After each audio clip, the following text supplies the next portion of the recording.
Hey, what's up you guys? It's Dorothy and welcome back to my channel. If you are new here, thank you for stopping and joining us. Don't forget to give this video a big thumbs up. Comment down below what you think this video is going to be about and what other videos you would like to see. And don't forget to click that subscribe button. If you are not a returning, or if you are a returning viewer, thank you for coming back. I'm sorry I'm getting lost in my words. I'm sorry if there's a lot of noise outside. There's heavy traffic right now and my dogs are walking around. I am currently sitting in my bathroom floor. That way I can get a little bit more quiet to film this video. We are going to go into chapter 11 of A Good Girl's Guide to Murder by Holly Jackson today, and yeah, so this video may contain foul language and sensitive topics. If you do not wish to continue, click off now. You have been warned. Alrighty. Chapter 11. Where? Connor mouthed, his eyes narrowing on her ears. My 10 o'clock, she whispered. Fear and the blistering frost crept into her stomach. Wide eyes spread around the circle. With an eruption of sound, Connor grabbed a flashlight and sprang to his feet. Hey, pervert, he yelled. With unlikely courage, he bounded out of the canopy into the darkness, the light swinging wildly as he ran. Connor, Pip called after him. Disentangling herself from her sleeping bag, she snatched the flashlight out of Aunt's hands and took off after her friend. Connor, wait! Shut in all the sides by spidery black shadows, Pip ran, snatches of lit trees jumping out at her. Drops of rain caught in her light beam. Connor, she screamed again, chasing only the sign of him ahead, a streak of light in the stifling darkness. She heard more feet crashing through the forest behind her. Someone shouting her name, one of the girls screaming. A stitch was already starting to split her side as she tore on the adrenaline, swallowing the last dregs of beer that might have dulled her. Pip, someone shouted into her ear. Aunt had caught up, much faster than she was, the flashlight on his phone guiding him through the trees. Where's Con? He panted. There was no air left in her. She pointed at the flickering light ahead and Aunt took off. Still there was no sound of feet behind her. She tried to look around but couldn't see anyone beyond her own circle of light. She crashed forward, breath sharp of shallow light swinging at her side. She rounded a large tree and spotted two mismatched, hunched fingers swerving before she crashed into them. Pip, you okay? Aunt said breathlessly. Yeah. She sucked at the humid air. A cramp twisted in her chest. Connor, what the hell? I lost him, Connor said. He hit his head by his knees. I think I lost him a while back. It was a man? Did you see him? Pip asked. Connor shook his head. No, I didn't see if it was a man, but it had to be, right? I only saw that they were wearing a dark hood. Whoever would have ducked out of the way while my flashlight was down, and I stupidly kept following the same path. Stupidly chased them in the first place, Pip said angrily. By yourself. Obviously, Connor said. Some pervert in the woods at the midnight watching us and probably touching himself wanted to beat the crap out of him. That was needlessly dangerous, she said. What were you trying to prove? There was a flash of white in Pip's periphery as Zach emerged, pulling up just before he collided with her and Aunt. What the hell was all he said.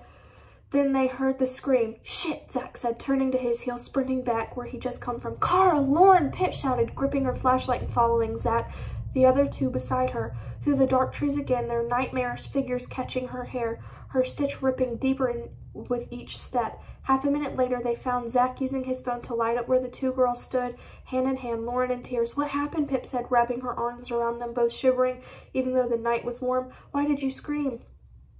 Because we got lost and the flashlight smashed and we were drunk, Cara said, her face pale, pupils so wide that her eyes seemed to glow back. Why didn't you just stay in the canopy? Connor asked. Because you all left us, Lauren cried. Okay, Pip said. We overreacted. Everything's fine. We just need to head back to camp. They've run off now, whoever it was, and there are 6 of us, okay? We're fine. She wiped the tears from Lauren's chin. It took them almost 15 minutes, even with the flashlights, to find their way back. The woods were an entirely different place at night. Pip spotted the soft yellow glow of the battery lanterns from the distance as her steps quickened. No one spoke much as they cleaned up the empty drink cans and food wrappers around the sleeping bags. They dropped the sides of the canopy, safe within the 4 white canvas walls, their only view of the trees distorted through a plastic sheet window. Pip's chest still ached around her fast-beating heart, but the boys were already starting to joke about their midnight chase through the trees. Too soon, guys, Lauren sniffled drunkenly, fumbling with the zipper on her sleeping bag. Pip could no longer bear to watch and helped her into it. I'm guessing no Ouija board then, Aunt said. Think we've had enough scares, said Pip. Kara nodded, chugging water and spilling it down her chin. Lauren was already passed out somehow. Zach, too. On the other side of the canopy, when Kara's eyelids began to wilt, dragged down by exhaustion, Pip crept back into her own sleeping bag. She saw that Aunt and Connor were still awake and whispering, but she was ready for sleep, or at least to lie down and hope for sleep. As she slid her legs inside, something crinkled against her right foot. She pulled her knees up to her chest and reached inside, her fingers closing around the piece of paper. Must have been a food wrapper that got caught. She pulled it out. It wasn't. It was a clean white piece of printed paper folded in half. She opened it up, eyes skipping across the words, and a large formal font across the page. Stop digging, Pippa. She dropped it, eyes following as it fell open. Her breath stalled, disbelief stalled to fear. Then the feeling crisped at the edges, burning into anger. What the hell, she said, picking up the note and storming over to the boys. Shh, one of them said. The girls are asleep. Do you think this is funny? Pip said, looking down at them as she brandished the note. You are unbelievable. What are you talking about? Aunt squinted at her, sitting up and leaning back on one arm. This note you left me? I didn't leave you a note, he said, reaching up for it. Pip pulled away. You expect me to believe that? Was this whole stranger in the woods thing a setup too? Part of your joke? Who was it? Your friend George? No, Pip, Aunt said, staring at her. Honestly, I don't know what you're talking about. What does the note say? Spare me the innocent act, she said. Connor, anything to add? Pip, you think I would have chased that pervert so hard if it was just a stupid prank? We didn't plan anything, I promise. You're saying neither of you left this note? They nodded. You're full of shit, she said, turning back to the girl's side of the canopy. Honestly, Pip, we didn't, Connor said. Pip ignored him, clambering into her sleeping bag, using her scrunched-up sweater as a pillow. The note left open on the ground sheet beside her. She turned to stare at it, ignoring Aunt and Connor's whispers for her attention. Pip was the last one awake. She could tell by the breathing. From the ashes of her anger, something new was born, a feeling between terror and doubt, between chaos and logic. She said the words in her head so many times that they became rubbery and foreign sounding. Stop digging, Pippa. It couldn't be.